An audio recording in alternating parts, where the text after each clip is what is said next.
some integer or p is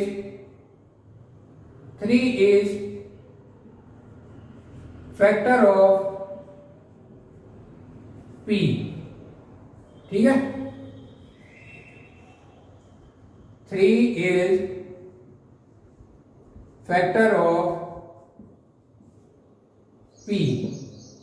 हमें ये पता है 3 is the factor of p, इसलिए मैंने लिख दिया p is equal to 3c, because c हमने कोई भी इंटीजर मान लिया, हमें पता नहीं है p की वैल्यू क्या है और c की वैल्यू क्या है, ठीक है। तो इन दोनों को स्क्वायर करो both side, squaring both side, p square is equal to 3c का होल स्क्वायर। तो p square is equal to 3 मतलब 9c स्क्वायर, ठीक है। और हमें पता है p स्क्वायर क्या है, p की वैल्यू क्या है 3q स्क्वायर। तो p स्क्वायर की वैल्यू यहां पे रखें, put p square is equal to 3q square in equation 2। तो क्या है 3q square is equal to 9c square, 3q square is equal to 9q square. तो 3q square upon 9 is equal to c square, 3 3 जा 9, ठीक है। ये आपको समझाने के लिए क्या था, इसको रफ कर देते हैं।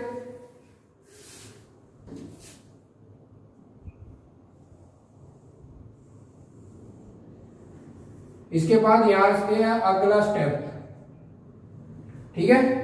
q square upon 3 is equal to c square. Same यही बात आ रही है ऊपर, a square is divisible by p, then a is also divisible by p। ये हमारा 3 है जो ये प्राइम नंबर है। if q square is divisible by 3, then q is also divisible by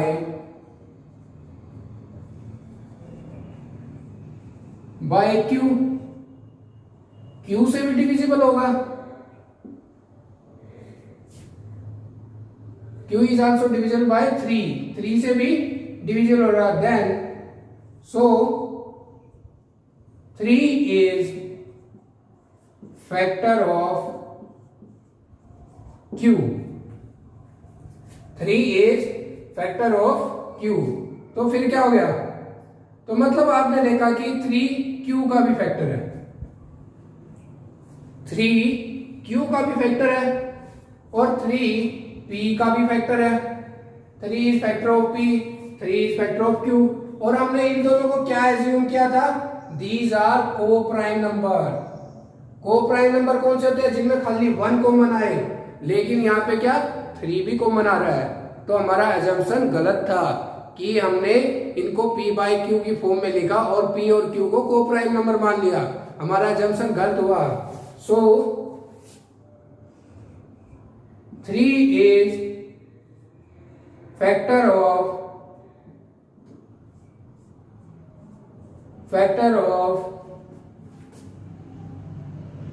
p and q both, we assumed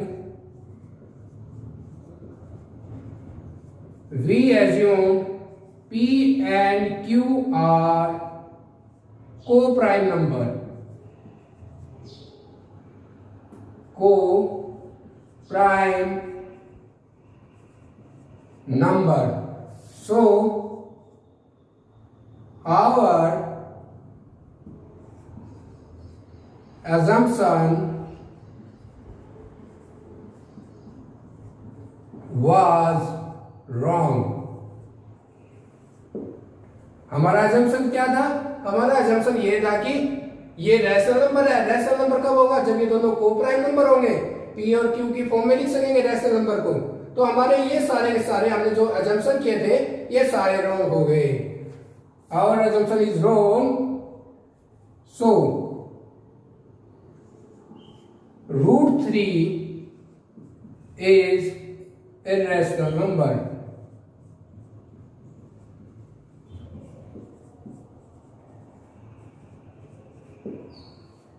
√3 is irrational number. ये हो गया आपका प्रूव की, हमने प्रूव कर दिया √3 इज irrational नंबर। क्या किया पहले इसमें हम लोगों ने, अब दोबारा थोड़ा रिवीजन करके समझो। पहले हमने अज्यूम कर लिया कि √3 हमारा रैशनल नंबर अज्यूम कर लिया कि भाई रैशनल नंबर है। चलो आपने ये प्रूव करना है कि रैशनल, हम मान लेते हैं कि हम इसको रैशनल नंबर ही ले लेते हैं, ठीक है। √3 हमने रैशनल नंबर ले लिया, तो हम किसी भी रैशनल नंबर को p बाई क्यू की फॉर्म में लिख सकते हैं। p और q की फॉर्म में लिख दिया। p और q की फॉर्म में लिखने के बाद p और q आर सम इंटीजर, कुछ भी इंटीजर हो सकते हैं, और they are coprime number, ये भी अज्यूम कर लिया। को प्राइम नंबर जिसमें खाली 1 कॉमन आता है, ठीक है। अब ये देखना है कि इनमें कोई p और q को प्राइम है या नहीं है, ये चेक करना बस। p और q हमारा को प्राइम नंबर है या नहीं है, ठीक है। तो हमने क्या किया, p और q के क्रॉस मल्टीप्लाई किया, √3 को इसकी फॉर्म में लिखा, स्क्वायर कर दिया दोनों साइड, इसको लिखाया p square is divisible by 3। अगर p स्क्वायर हमारा डिविजिबल है 3 से, तो p is also divisible by 3, then so p is the factor of 3 is the factor of p. We can write p is equal to 3c. So some integer, मतलब कि p को हम 3c की form में लिख सकते हैं। हमारा यहाँ पर 3c है जो, वो कुछ भी वैल्यू हो सकती है c की, सम इंटीजर कुछ भी मान लिया। p की हम वैल्यू हमें पता नहीं, जैसे यहाँ पे पीछे एग्जाम्पल करवाया था 6 था। अगर 6 नहीं पता होता, मेरे को ये पता लग जाता 6 का फैक्टर 2 है, तो 2c लिख सकता था मैं, ठीक है।